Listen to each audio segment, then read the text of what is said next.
దేనికోసం అంటే, ఎందుకు వచ్చావు ప్రభువా అంటే, నా రక్తాన్ని మీకు కానుక ఇవ్వడానికి వచ్చాను, నా జీవాన్ని కానుక ఇవ్వడానికి వచ్చాను, నా పరిశుద్ధతను కానుక ఇవ్వడానికి వచ్చాను, నా బలాన్ని కానుక ఇవ్వడానికి వచ్చాను, సమాధానాన్ని కానుక ఇవ్వడానికి.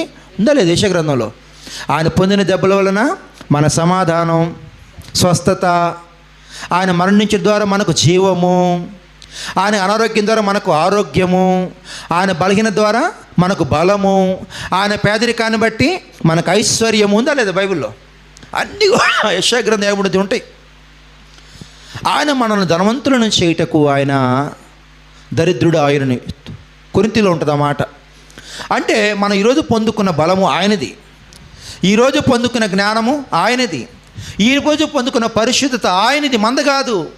మనం అందరం కూడా దుష్టులమై ఉండగా మనందరి పాపమును ఆయన భరించి మన మీద పాపదోషం లేకుండా